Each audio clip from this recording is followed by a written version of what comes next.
Pour que ça bouge, un espace d'échange et d'apprentissage entre jeunes, pour les jeunes. Pour que ça bouge, des reportages, des chroniques et la bonne ambiance pour les jeunes. Pour que ça bouge, un environnement décontracté autour des thématiques discutées par des jeunes assistés d'un consultant. Pour que ça bouge, c'est tous les mercredis à 16h sur la 94.3. Ça va bouger sur Radio Cotonou.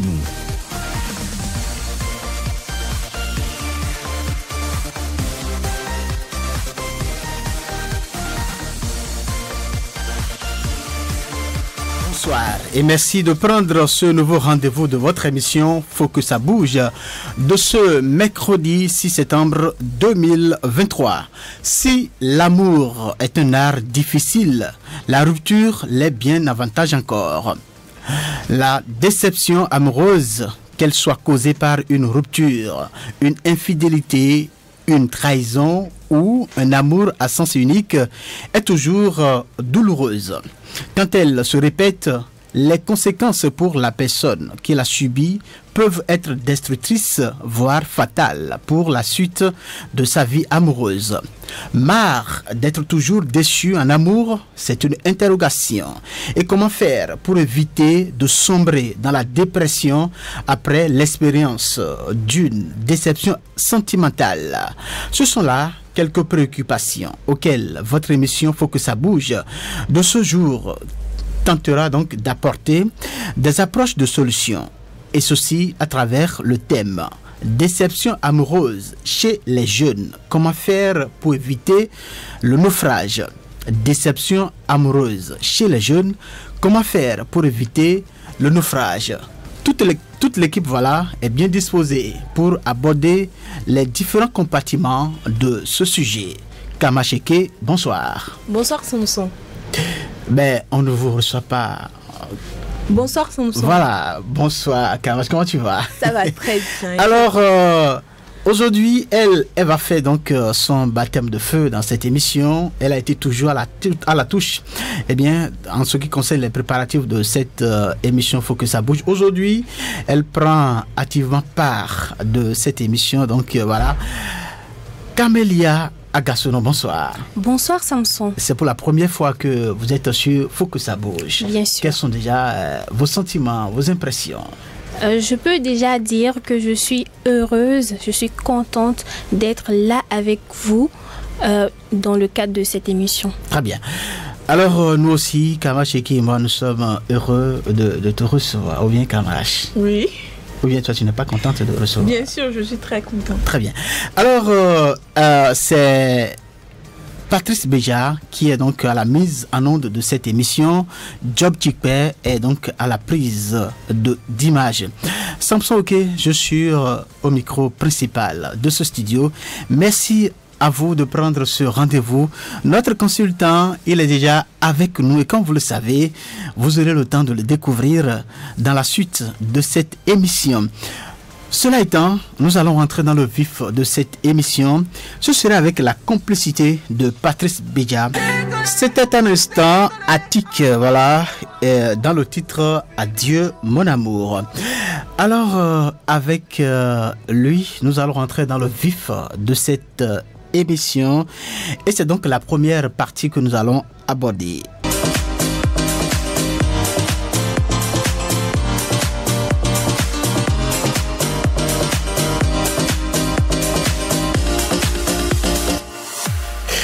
Eh bien, nous abordons ici la première partie, donc la première rubrique de cette émission, c'est bien le reportage et c'est Camélia Agassono qui va donc se charger de nous présenter cette partie-là.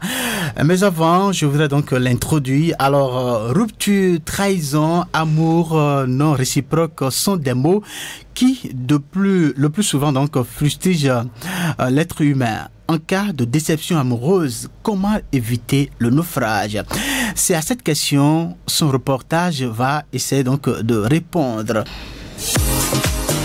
L'amour est un sentiment intense d'affection et d'attachement envers un partenaire en qui on met toute sa confiance. Mais il peut arriver que deux partenaires amoureux se séparent pour de nombreuses raisons. Ces séparations ou ruptures ne sont pas toujours bien vécues par les deux ex. Situation plus ou moins insupportable pour les uns, d'autres essaient tant bien que mal de passer à autre chose. Quelques jeunes de la ville de Cotonou comptent ici leur expérience. Je faisais 5 ans de relation avec cette dernière. Elle avait eu le bac avant moi, donc il y avait un peu de déséquilibre. On se voyait plus comme ça. Quelques temps plus tard, elle a décidé de rompre. Psychologiquement, j'avais pris un coup, je n'arrivais pas à supporter parce que je m'y attendais pas. J'étais tellement abattue que j'ai pris du somnifère en quantité pour pouvoir mourir. Heureusement pour moi, j'ai vite été conduit à l'hôpital. La distance faisait qu'on ne se voyait plus, donc plus de contact physique ni téléphone. Je suis resté comme ça parce que je n'avais vraiment pas le choix.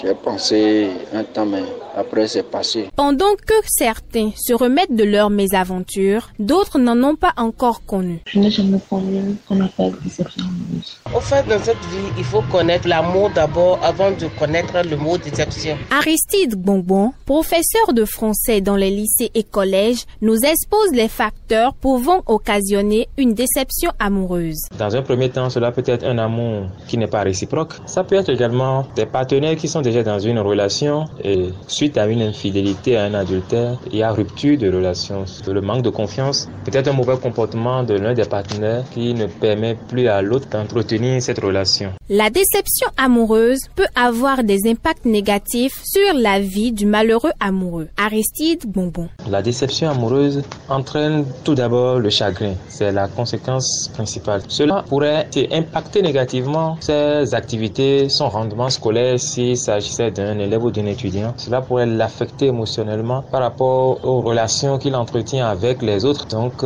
une déception a une influence négative. C'est un nuage sombre sur la vie de celui qui traverse ce moment. Que cela peut aussi provoquer le suicide. Heureusement que la déception, elle est passagère. L'éducateur n'oublie pas de prodiguer quelques conseils à ces personnes victimes d'une déception amoureuse. S'il s'agit d'un élève, d'un étudiant, le conseil qu'on pourrait lui donner, c'est de se plonger dans ses études et se dire que cette personne ne le mérite pas. Et redoubler d'efforts dans les études, réussir et trouver peut-être une personne meilleure que l'autre, afin de se prouver à soi-même que c'est peut-être parce que l'autre n'était pas à sa hauteur, que la nature ou le créateur n'a pas voulu de cette relation. Donc, ne jamais se recroqueviller sur soi-même. Ne jamais se morfondre et se dire que c'est la fin du monde. Il faut toujours trouver un élément, c'est-à-dire une activité dans laquelle il faut se déployer beaucoup plus, puisque cette déception provoque en soi une sorte de fureur, une sorte de mal-être. Il faudrait convertir ce mal-être, convertir cette fureur-là en force, convertir cela en un point, en un élément positif que l'on pourra investir dans une activité précise, afin de voir les résultats et se sentir plus tard heureux, fier d'avoir traversé ce moment douloureux.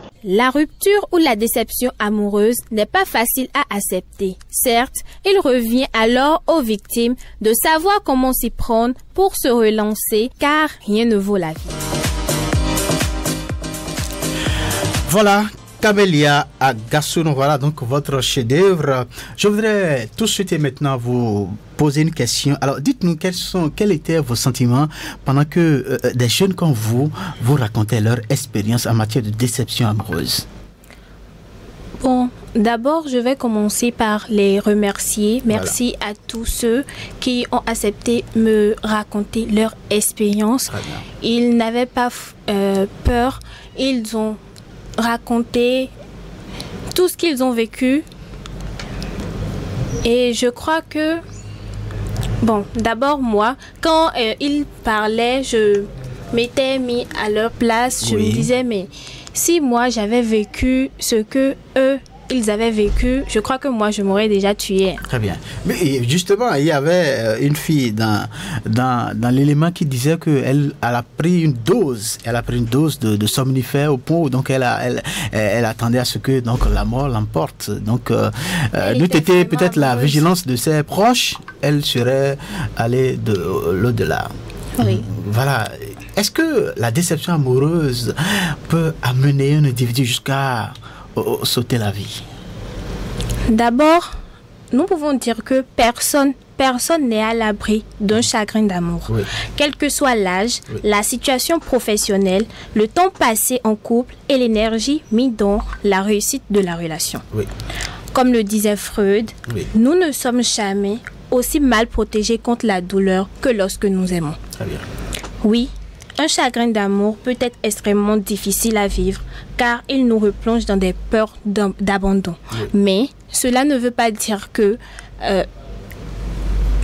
nous devons nous tuer, nous suicider, parce que nous avons vécu un chagrin d'amour. Voilà, parce qu'il y a l'opportunité ou la possibilité donc de se relancer et de se donner l'espoir que, bon voilà, et le mieux pourrait donc arriver, n'est-ce pas? Oui. Très bien. Alors, est-ce que vous-même, de façon personnelle, vous avez une expérience particulière à nous raconter en cette matière-là? D'abord, moi, mes parents ne sont plus ensemble. Oui. Et donc, moi, je me suis toujours dit oui. que une relation, c'est un pied dedans, un pied dehors. Très bien. Et donc, je ne crois pas qu'un homme puisse venir dans ma vie et je pourrais pas l'aimer au point où quand il va me quitter, ça me ferait vraiment mal jusqu'au point où je vais me tuer en fait. Très bien. Merci à vous, Camélia Gasuno. Il y a Kamasheke, voilà, qui s'impatiente là. Certainement qu'elle a un mot à placer donc, par rapport à tout ce que nous avons entendu dans ce reportage-là. Bon, je peux dire que les gens subissent différemment les événements qui leur arrivent. Oui. Moi, je peux survivre à une déception amoureuse et quelqu'un d'autre n'aura pas la force de survivre. Donc, ça dépend des réalités de chacun. On ne peut pas juste prédéfinir des règles de survie. Il faut juste s'adapter à la personnalité de chacun. Ah bien. Merci à vous, Camélia Gasuno, à vous également, Kamasheke. On va vous retrouver tout à l'heure dans votre rubrique proprement dite. Ce serait donc que dit la toile. Et sans transition, nous allons donc à cette partie-là de notre émission. Eh bien, nous allons poursuivre cette émission Faut que ça bouge de ce mercredi. Et avant de continuer, je voudrais rappeler que les auditeurs ont la possibilité donc de nous appeler ou envoyer des messages. Et voilà, Camélia. Vous pouvez nous appeler sur le 40 11 17 18 ou 50 52 52 73. Très bien. Pour nous écrire via WhatsApp, vous utiliserez le 50 52 52 73. Très bien, voilà. Donc les auditeurs ou auditrices peuvent donc nous envoyer des messages WhatsApp via le numéro 50 52 52 73. Comme je le disais tantôt, nous allons poursuivre et cette fois-ci c'est la deuxième partie de cette émission et c'est Kamasheke qui va donc s'en charger. Nous allons demander plutôt à Patrice Béja de nous y installer.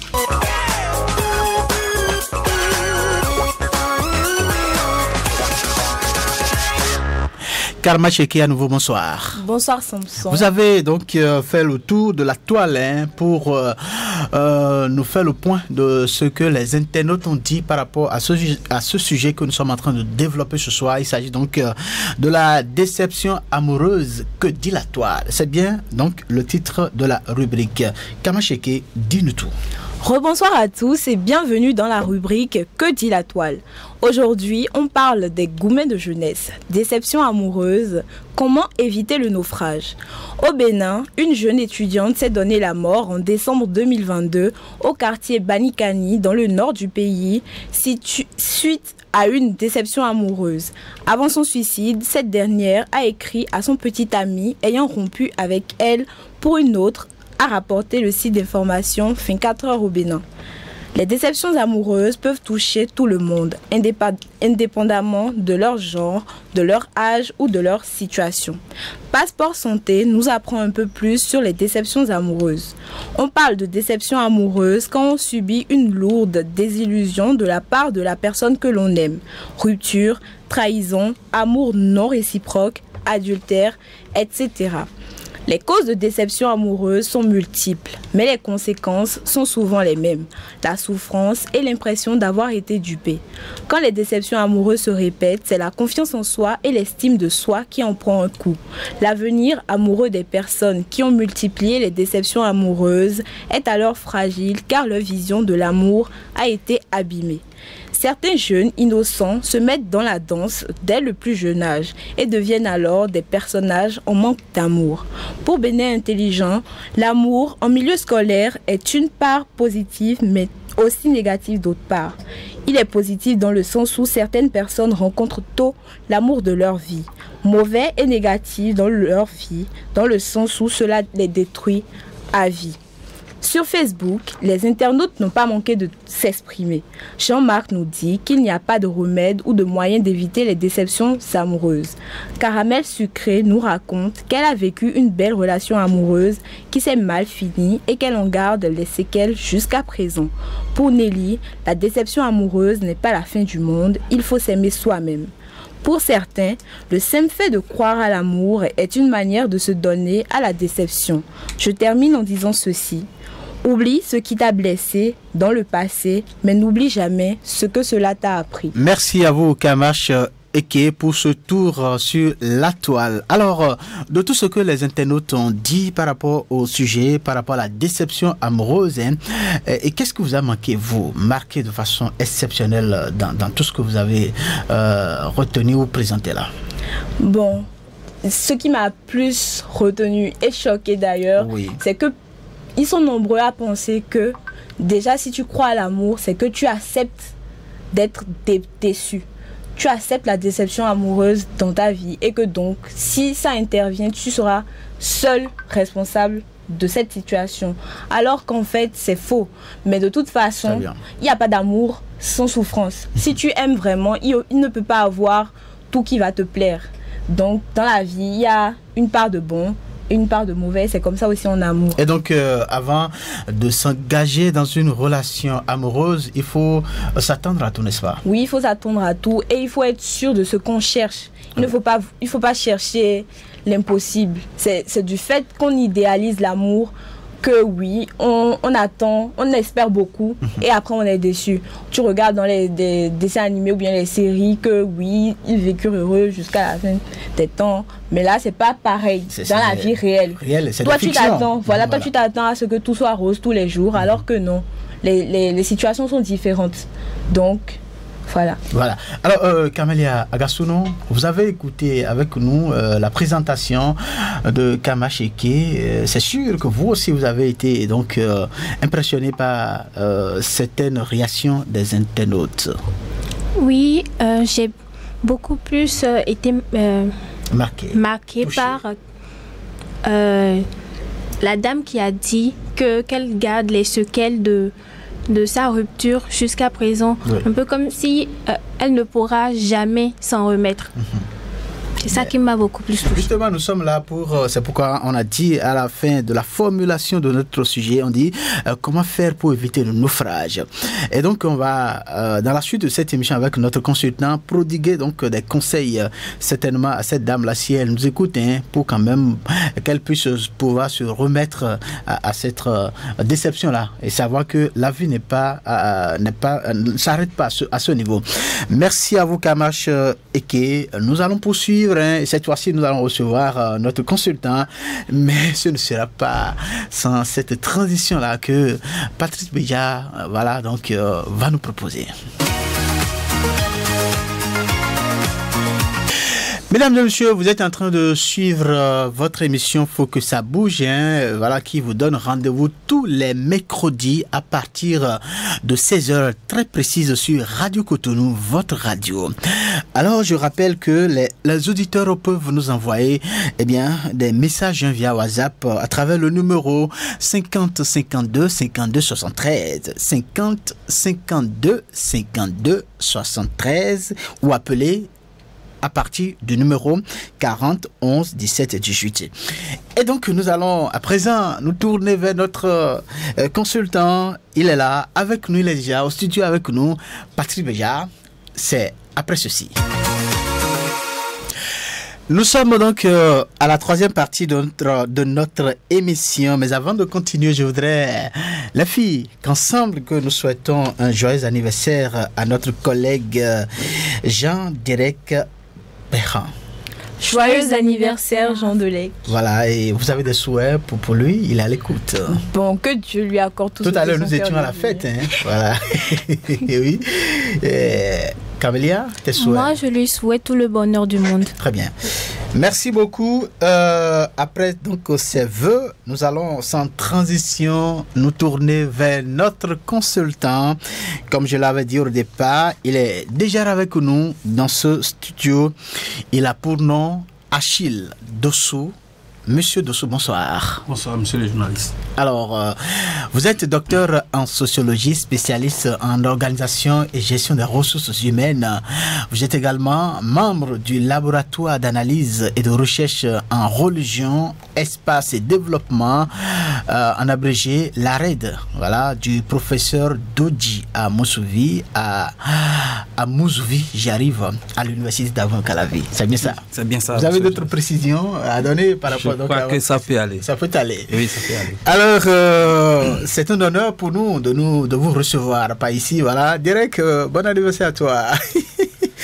Je le disais tantôt, c'est un honneur pour nous de vous recevoir sur cette tranche-là, exclusivement dédiée à la jeunesse de Cotonou et environ. Ils sont des milliers de jeunes qui nous écoutent, hein, voilà, aujourd'hui. Alors, c'est pour la première fois que vous êtes à Radio Cotonou, voilà, en situation de direct, j'allais dire. Quelles sont déjà vos premières impressions en étant à Radio Cotonou, vu tout ce qui se fait à Radio Cotonou, cette émission, etc. Vous avez quelle impression, vous avez quelle analyse, ou quel sentiment, quel ressenti, voilà. Merci, monsieur le journaliste. C'est avec plaisir que j'ai accepté échanger avec mes jeunes frères et mes sœurs, oui, par rapport au thème. Ce que je vois ici à la radio Cotonou, je crois que c'est une première dans l'histoire de la décentralisation au Bénin. Oui.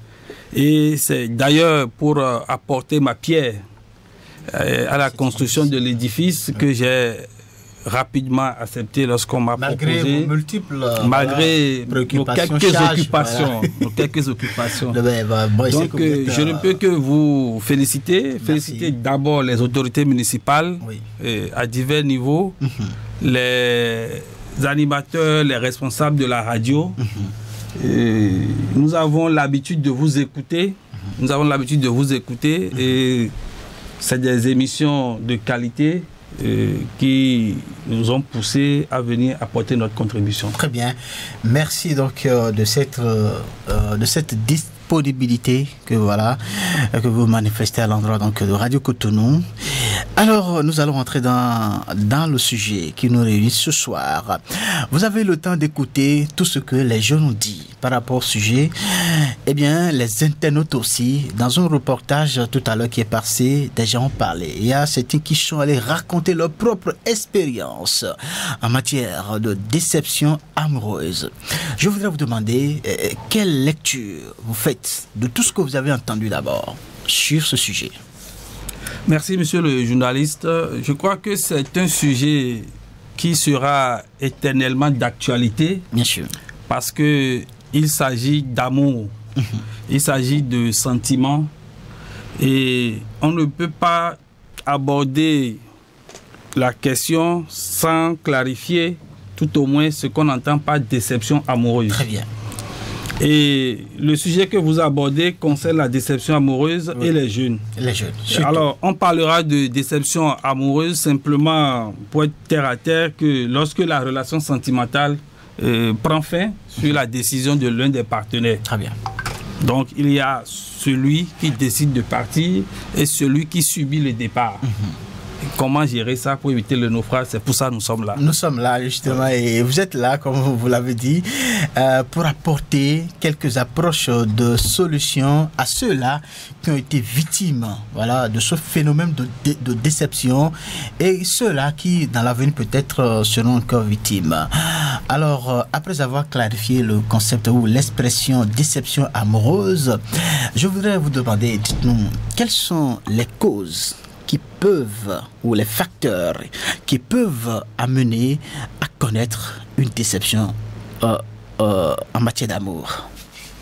Oui, les causes ou les facteurs, il y en a beaucoup, mais avant d'en arriver là, il faut souligner que les personnes ciblées par notre émission aujourd'hui sont les jeunes. La jeunesse, bien sûr. La jeunesse. Et selon la définition de l'OMS, c'est les personnes, filles et garçons, situés entre l'âge de 15 à 24 ans. Et vous savez qu'ils sont essentiellement caractérisés par la période de puberté et qui constitue une tranche d'âge la plus importante de la plupart de nos pays, et qui sont des personnes, je dirais, en grippe vulnérables de par leur personnalité et leur psychologie. Très bien. Voilà. Et donc, deuxième chose que je vais préciser, la question sentimentale est une question, c'est un besoin naturel chez l'être humain qui prend ses sources même dans notre enfance, depuis l'enfance et qui jusqu'à la puberté où l'enfant, qu'il soit fille ou garçon, veut faire l'expérience de la vie avec le sexe contraire. Et ça ne se passe pas toujours bien. Donc les causes peuvent être multiples et variées. Voilà. Et souvent, c'est des questions de mésentente. Parce que quand vous commencez et que vous n'avez pas les mêmes visions, ça peut être lié à l'éducation, ça peut être lié à la religion, ça peut être lié au niveau de vie des parents, ça peut être lié même, je dirais, à l'actualité et à l'évolution de l'actualité. Voilà, donc les causes sont multiples. Voilà, on a parlé de trahison, on a parlé d'autres choses, voilà, d'autres situations qui peuvent amener à parler d'une déception amoureuse. Alors, je voudrais tout de suite maintenant vous demander, dans le reportage que nous avons écouté tout à l'heure, il y a une fille qui disait, elle était tellement marquée, tellement touchée au point où elle était prête à se donner la mort. Est-ce qu'une déception amoureuse peut vraiment amener un individu à arriver à ce point? Oui, très facilement même, surtout compte tenu de la tranche d'âge concernée. Je riais tout à l'heure parce que avant de venir à l'émission, j'ai fait aussi ma petite enquête auprès de quelques jeunes filles et jeunes garçons. Très bien. Et ce que je note, je leur ai demandé de m'écrire ça, je vais vous laisser ça en partant. Elle dit ceci: je pensais que j'allais mourir à l'époque. Aujourd'hui, ça va mieux grâce à mes amis et à ma mère. Je ne pourrai plus faire confiance. Maintenant, mon cercle d'amis est très réduit, etc. Je peux bouffer la personne aujourd'hui, bien même, mais je ne veux plus de relation. Pour vous dire que la question est tellement sensible que ça peut détourner tout le projet que les parents font pour leur enfant. Si nous ne faisons pas attention. Aujourd'hui, les institutions dans lesquelles les enfants évoluent sont éduqués, scolarisés, à savoir la famille, l'école, l'église, les mosquées, etc., sont pour la plupart du temps des institutions qui sont en crise parce que les rôles des acteurs ne sont plus pleinement joués. Et sont, je dirais, ou alors joués par dérogation. Vous avez beaucoup de familles monoparentales aujourd'hui où les enfants grandissent et à partir de l'âge de 15 ans, 16 ans, lorsque l'enfant, qu'il soit une fille ou un garçon, n'a pas la possibilité de s'identifier à un modèle parental, le père ou la mère, parce que toute la question des sentiments commence par la capacité pour l'enfant à s'identifier à son père ou à sa mère. Et c'est en voulant imiter le père ou la mère qu'on se met en relation. Vous vous rappelez, lorsque nous étions enfants, on jouait au rôle de papa et maman pour pouvoir passer les vacances et consorts. Donc, c'est la suite de tous ces événements-là que nous traversons à partir de 15 ans où nous prenons la décision, cette fois-ci, de faire l'expérience de nous-mêmes, de faire l'expérience pratique et réelle de la vie de couple, de la vie à deux. Voilà. Alors, quels sont alors, parlons donc de cet exemple que vous avez évoqué tout à l'heure, nous parlons ici des conséquences de ce phénomène-là. Alors, selon vous, quelles sont les éventuelles conséquences que quelqu'un qui a un jeune ou un adolescent qui a été victime d'une déception sentimentale, alors quelles sont d'éventuelles conséquences, les séquelles que cela peut traîner pour la suite de sa vie sentimentale? Alors les conséquences sont énormes. C'est pour ça que je trouve l'émission là vraiment opportune. Ça peut dérouter totalement l'enfant du chemin que les parents ont tracé. Vous avez commencé par le dire tout à l'heure. La déception peut faire que l'enfant va abandonner les classes. Parce qu'elle n'a plus toute la concentration nécessaire pour pouvoir s'occuper de ses études. Ça peut amener l'enfant à poser des actes qu'il ne doit pas poser. Ça peut même amener l'enfant à développer une certaine forme de délinquance. Parce que les filles que j'ai interrogées m'ont dit que pendant la relation avec leur ami, il leur arrivait même de se rebeller contre leur mère ou leur père. Pourquoi? Parce que lorsque vous êtes amoureux ou amoureuse, comme on le dit, la raison n'y est plus. Très bien. Et souvent, c'est des cibles... En fait, ce ne sont pas les parents qui sont allés chercher ces partenaires-là pour eux. Oui, bien sûr. Pourquoi, maintenant que ça n'a pas marché, vouloir s'en prendre aux parents? Dans tous les cas, les enfants évoluent dans un cercle. Et même si ce n'est pas les parents qui sont allés chercher, et ce qui se passe d'ailleurs, c'est que souvent, c'est les enfants qui font les choix, mais il revient aux parents de gérer. Tout à l'heure, nous allons y venir lorsqu'on parle de comment éviter le naufrage. Les parents ont un grand rôle à jouer lorsqu'il s'agit de mettre en place des stratégies pour éviter le naufrage. Alors, un enfant qui est déçu par une relation et qui décide vraiment définitivement de ne pas s'engager dans une relation amoureuse, et ceci peut-être pour toute sa vie, comment on peut faire pour récupérer cet enfant-là, ce jeune-là? Alors, c'est récupérable. Vous savez, dans nos sociétés, il y a des disciplines qui n'ont pas encore vu jour. Notamment la question des psychologues. Lorsque nos enfants sont malades, on les envoie aux soins, on fait les diagnostics qu'il faut et on leur prescrit ce qu'il faut pour pouvoir se soigner. Mais en matière psychologique, on constate que il y a des acteurs qui manquent et devant certaines difficultés, les parents s'en remettent au pasteur, à l'église, ou à la mosquée, au prêtre, alors que l'enfant est en train de souffrir psychologiquement et c'est en train de le... cette catégorie de personnes que vous citez, ils travaillent aussi moralement, psychologiquement. Quand on prend un prêtre, il ne fera que donner des conseils au plan moral. Oui, mais ici nous sommes en milieu scientifique. Il faut poser un diagnostic pour comprendre. Les situations de déception ne peuvent pas être traitées de la même façon parce que chaque enfant est unique, est spécifique.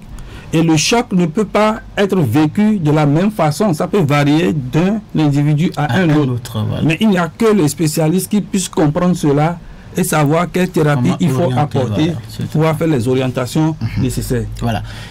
Oui, vous avez des préoccupations. Kamacheke et Camélia. Bon, dans les causes de déception amoureuse, on a noté la trahison, l'infidélité ou des choses comme ça. Il y a certaines personnes qui qualifient leur relation de toxique. Toi, tu aimes la personne, ton partenaire, mais tu n'as pas ce que tu espères de lui. Et la personne ne te chasse pas, mais il est là et il te fait du mal moralement et mentalement. Donc là, tu es affecté. Comment ces jeunes-là peuvent reconnaître ce genre de relation et rapidement en sortir? L'option la plus dangereuse qu'on observe, c'est lorsque cela se passe de façon silencieuse. Le partenaire ne va pas te dire « je ne veux plus » de toi, mais tu es là. À travers des actes. Voilà. Mais il faut noter que qu'il s'agisse d'une fille ou d'un garçon, lorsque la personne ne veut plus de vous, elle n'a pas forcément besoin de vous dire ça. Il suffit d'observer ses comportements. Si par exemple on s'appelait tous les jours, 3 fois par jour, si on envoyait des messages, on faisait les petites attentions, commencent par baisser, diminuer, voire même sont supprimées. Et c'est peut-être pour éviter les chocs que certains font l'option de ne pas vous déclarer ça très tôt, peut-être parce qu'ils ont peur de votre réaction, de la réaction de votre entourage. Donc c'est vraiment des situations qui sont très relatives, mais qui sont très délicates, pour lesquelles il faut vraiment de la présence des personnes adultes pour pouvoir encadrer et aider. Voilà. Moi, j'aimerais savoir si c'est possible de guérir totalement d'une déception amoureuse. Si c'est possible, comment? À la question, lorsque la déception amoureuse est installée, il faut premièrement accepter la situation. Et quand je parle de déception amoureuse installée, c'est que vous avez déjà tout essayé de vous remettre, et il y a ce qu'on appelle le divorce émotionnel, c'est-à-dire les deux partenaires arrivent à un niveau où ils sont convaincus de ce que ce n'est plus du tout possible de continuer. Lorsqu'on arrive à cette étape, ce qui est conseillé, premièrement, c'est de prendre conscience de la situation. Vous prenez conscience de la situation et vous coupez tout contact avec la personne qui a créé la frustration et ayant abouti à la déception. Mais ce serait difficile. Pas du tout. Je vous donne des exemples. Pas du tout. Je suppose que pendant la relation qui a duré 2 ans, 3 ans, c'était des petits cadeaux par-ci, des petites sorties par-là. On a fait des photos, on a fait des exposés ensemble quand on était en seconde, première. Maintenant, je suis à l'université. C'est des petits objets qui ont une valeur affective que nous conservons pour pouvoir nous souvenir de ces belles choses. Mais à partir du moment où il y a déception, c'est déjà important de couper, vous brûlez tout. Et vous avez même brûlé quelque part où vous n'aurez plus l'habitude de passer. Il faut rompre complètement. Il faut complètement rompre si la décision est que c'est définitivement impossible. Impossible. On n'exclut pas les tentatives de malgré les multiples efforts. Malgré les multiples. La première solution pour s'en remettre, c'est de couper totalement le lien. Parce que l'être humain a ceci de fondamental en matière de psychologie. Toutes les fois qu'on voit, si c'est le monsieur qui m'a offert ou la madame qui m'a offert ce stylo, chaque fois que je vais voir ça, ça va réveiller toute ma psychologie. Réminiscence, hein, la réminiscence, merci. Qui me vient directement vers celui-là. Oui, il a été enseigné que quand on en arrive là, il faut couper tout lien. Même si c'est des tissus qu'on vous a donnés, tous les cadeaux, vous faites le lot là, vous vous en débarrassez. N'est-ce pas? Vous vous en débarrassez. Alors, monsieur Dessous, nous allons poursuivre cette émission. Il y a un message qui s'affiche là, hein, je pense que 2. Mais avant de revenir à ce message-là, je voudrais qu'on écoute un autre son de cloche. Hein. Nous avons interrogé un philosophe. Il est aussi spécialiste des questions d'éducation. Il a donné aussi son point de vue. Je voudrais, avec la complicité donc de Patrick Béja, qu'on l'écoute. Je voudrais déjà qu'on puisse penser aux réelles motivations des jeunes aujourd'hui lorsqu'ils veulent s'adonner à une histoire d'amour. Lorsque vous vous rencontrez, vous devez avoir une motivation, l'intérêt qu'on porte l'un à l'autre. Est-ce que notre relation est basée sur du profit? Est-ce que cette relation est basée sur ce que la personne est et non ce que la personne a? Lorsque nous nous focalisons sur ces données, on sait mieux d'où est-ce que nous sommes partis et où est-ce que nous allons. Lorsque c'est basé sur du profit ou bien l'avoir de la personne, ça veut dire qu'au fil du temps, lorsque ce jeune-là n'aura plus cette compétence-là à nous procurer du shawarma, à nous acheter telle chose ou telle chose, ça veut dire que notre relation va prendre un coup. Et c'est ce que nous voulons d'ailleurs éviter. Mais lorsque ça porte sur l'être de la personne même, je t'aime pour ce que tu es et non pour ce que tu as. Lorsque nous nous aventurons d'abord sur cette lancée, je pense que cette relation-là est appelée à fleurir. Alors, je note aussi l'éducation familiale. J'appelle ici éducation familiale les conditions dans lesquelles nos parents, nos géniteurs vivent. Parce que ça aussi, c'est un héritage. C'est ce que nous voyons chez papa et maman à la maison que nous allons colporter au dehors. Nous allons ramener dans notre vie amoureuse au dehors. Il y a également l'éducation scolaire. Parce qu'aujourd'hui, les relations amoureuses s'initient d'ailleurs à l'école. C'est souvent le lieu de rencontre pour la plupart du temps. Qu'est-ce que l'école nous apporte sur ce plan, sur ce volet? Déjà que le sujet de la sexualité devient un sujet tabou, on ne veut pas en parler, alors que l'école est mieux placée pour aborder ces sujets-là avec les jeunes. Est-ce que l'école prépare les jeunes à affronter et à cheminer ensemble lorsque l'autre sentira le besoin besoin de pouvoir s'unir à son semblable. Il y a également l'éducation de la rue, donc ce qui est véhiculé souvent, soit par les médias, par les feuilletons, ou soit par les mauvaises fréquentations, parce que lorsqu'on parle de la rue, on parle de tout ce qui va avec. C'est l'éducation de la rue, ça. Et si l'on ne se soustrait pas à cette éducation, je pense que les déceptions amoureuses vont se répéter. Nous allons parler également de l'éducation religieuse. Les textes bibliques, les textes coraniques, les textes sacrés en disent long par rapport à ça. Mais on ne veut pas comprendre ce que les textes disent. On choisit ce qui semble convaincant pour soi et c'est ça qu'on forge comme argument. Sinon, l'Église est mieux placée pour instruire les jeunes sur ce cheminement-là. Comment choisir son âme sœur? Comment évoluer pour ne pas tomber dans des déceptions du genre? Parce que lorsque tu as la crainte de Dieu, même dans la relation amoureuse, tu seras sage. Alors, après toutes ces formes d'éducation, il y a aussi l'éducation personnelle qu'on se donne. Voilà ce qui est véhiculé. Mais moi-même, qu'est-ce que je veux de ma vie? Je dois être exemplaire. Par conséquent, je dois me donner une bonne éducation. Lorsqu'on commence par se retourner, parce qu'on est homme et femme par le retour en soi, il n'y a pas d'homme qui ne se remette pas en cause. Et là, quand c'est comme ça, tout part bien. Il faut avoir de bons soubassements et savoir que lorsque nous cheminons ensemble, c'est point idéal. Et il n'y a pas de rencontre hasardeuse. Toute rencontre est toujours prédéfinie. On peut ne pas trouver son âme sœur dans sa vie et vivre avec quelqu'un d'autre toute sa vie durant. Donc, il y a ça aussi à comprendre. Il n'y a pas d'homme parfait, il n'y a pas de femme parfaite, mais c'est l'endurance, l'effort quotidien qui fait le saint, qui fait la sainte. Lorsque les jeunes vont se mettre ça là en tête, je pense que nous allons pallier à ce problème de déception amoureuse qui, de nos jours maintenant, devient monnaie courante. Très bien. Lui, il s'appelle Lazare Noumetan. Comme je le disais tantôt, il est philosophe et spécialiste des questions d'éducation. Voilà sa manière de concevoir le sujet, le phénomène que nous sommes en train donc de développer. Il a parlé donc de la motivation des deux partenaires. Il a parlé de l'éducation familiale, l'éducation de la rue, l'éducation scolaire, l'éducation religieuse et même l'éducation personnelle. Alors, je m'en vais vous demander, Monsieur Dessous, dites-nous, quelqu'un qui a essayé donc d'avoir toute cette éducation, cette gabarit, enfin tout, il a été donc éduqué dans tout ce sens-là. Est-ce que celui-là, il est véritablement à l'abri de la déception?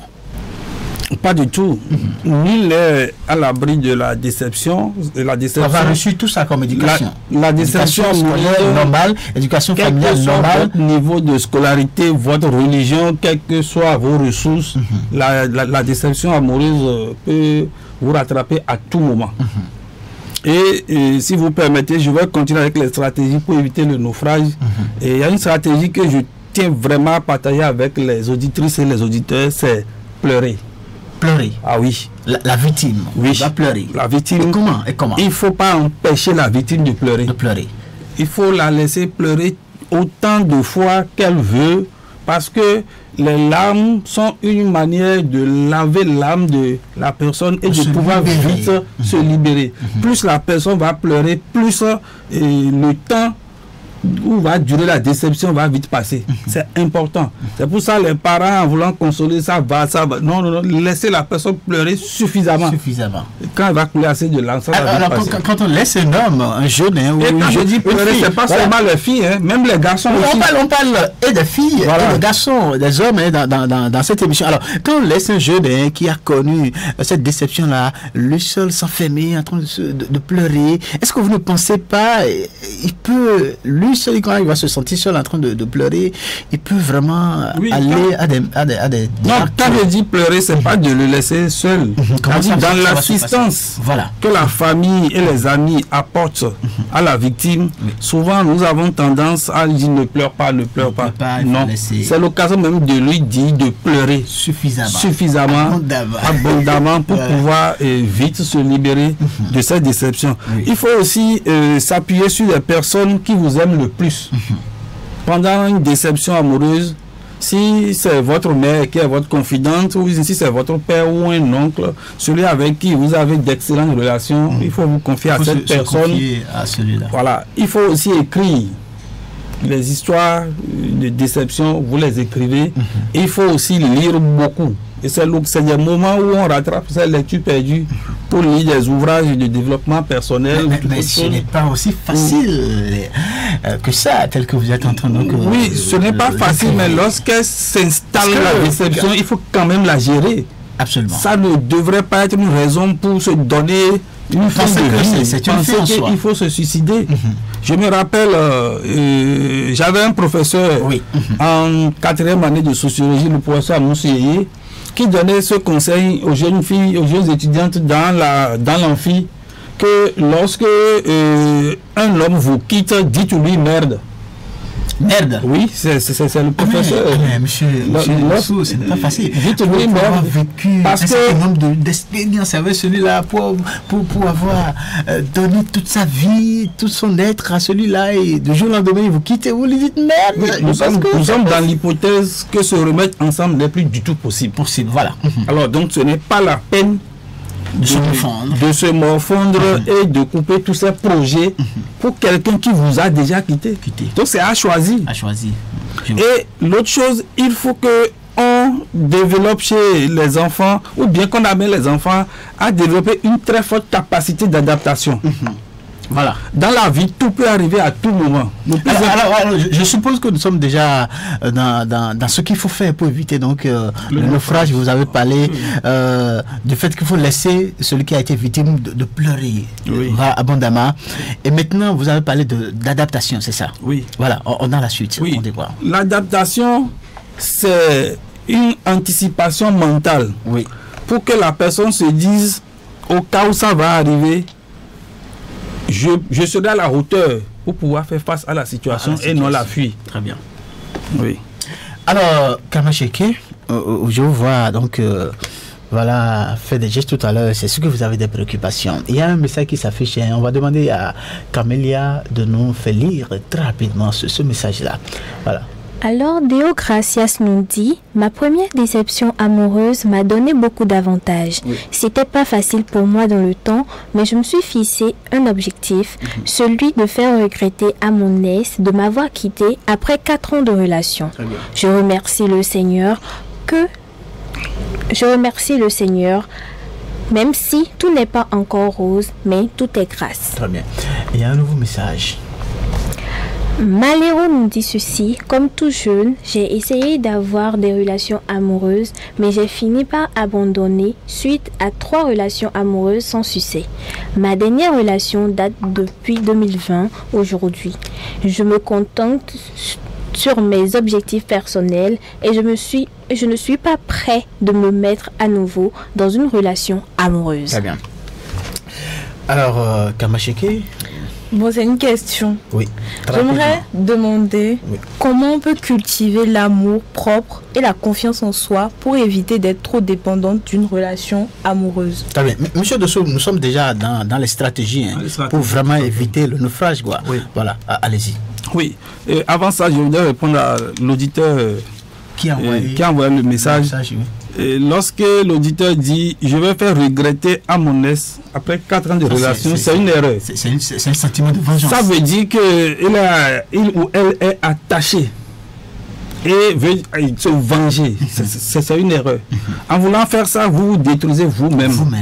Pour pouvoir vite s'en sortir. Parce que le seul médicament qui marche pour soigner une déception amoureuse qui s'est vraiment installé, c'est le temps. Très bien. Il n'y a pas autre chose. C'est le temps qui marche le plus. Très bien. Alors, en répondant donc à la question de Kamash, voilà, la question qui va déjà dans le sens des stratégies pour vraiment éviter le naufrage. C'est surtout de ça qu'il s'agit.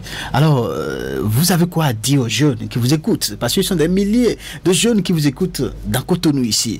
Vous avez quoi à leur dire pour leur dire désormais quand vous allez vous retrouver dans une telle situation? Voilà comment il faut se comporter. Alors, quand on se retrouve dans une situation de déception amoureuse, et pour la tranche d'âge dont nous parlons, de 15 à 24 ans, on ne devrait même pas du tout s'inquiéter. Parce que la mission de l'enfant à l'âge là, ce n'est pas tous d'aller se marier. C'est l'âge où il faut être au collège ou à l'université. Mais c'est une période où on n'interdit pas à l'enfant de développer des relations sentimentales. Parce que c'est tout à fait naturel et cela s'apprend. Et c'est là où il faut distinguer l'éducation sexuelle de l'acte sexuel. Et pendant ce temps, il faut permettre aux enfants de développer leur talent d'aller en relation avec le sexe contraire. Donc, c'est pour cela que les enfants ne doivent pas s'inquiéter des déceptions qui peuvent arriver pour se désorienter du chemin que les parents leur ont tracé. Donc, les stratégies, je peux continuer à en parler, il y en a plusieurs, mais il n'y a pas une liste exhaustive de stratégies ou bien de stratégies qui marchent pour tout le monde. C'est comme vous avez le palu, telle molécule qui a marché pour X peut ne pas marcher pour Y. Mais de façon générale, il faut développer une très forte capacité d'adaptation. Voilà. C'est de façon... Pour ne pas en souffrir. Pour ne pas en souffrir. Ouais. Alors, Kamash, nous sommes presque à la fin donc, de cette émission. Qu'est-ce que vous avez à dire en guise de conclusion, très rapidement? Toi qui subis une déception amoureuse, n'oublie pas que tu mérites d'être aimé et heureux et que la déception amoureuse ne définit pas ta valeur en tant que personne. Très bien. Camélia Gassoudon. J'aimerais dire à tous ceux qui ont été victimes de déceptions amoureuses que ce n'est pas la fin du monde, le meilleur reste à venir. Alors, en guise de conclusion, Monsieur Dessous, en 2 secondes. En guise de conclusion, je vais citer Paulo Coelho qui dit que dans toutes les blessures définitives, le seul médicament capable de faire effet est le temps. Voilà, c'est bien ça, le temps. Alors, chers amis auditeurs et auditrices de Radio Cotonou, c'est la fin. Il faut retenir que tout ce qui ne remonte pas en conscience revient sur forme, voilà, sous forme de destin, disait le célèbre psychologue Carl Gustav Jung. Si vous n'apprenez pas de vos erreurs, vous les répéterez sans cesse. Après plusieurs déceptions amoureuses, il est nécessaire de faire le bilan sur ces relations qui n'ont pas marché et de conscientiser les causes de ces échecs. Faites la liste des choses dont vous ne voulez plus dans vos relations amoureuses à venir. Cela vous permettra de ne pas aller vers les profils qui vous ont déçu dans le passé. Les déceptions amoureuses font mal, bien évidemment, mais elles ont au moins le mérite de nous aider à préciser nos attentes sentimentales. Voilà donc sur ces notes-là que nous allons mettre un thème à cette émission. Faut que ça bouge de ce mercredi 6 septembre 2023. Les filles, on dit quoi? À mercredi prochain. Très bien. Faut que ça bouge, un espace d'échange et d'apprentissage entre jeunes pour les jeunes. Faut que ça bouge, des reportages, des chroniques et la bonne ambiance pour les jeunes. Faut que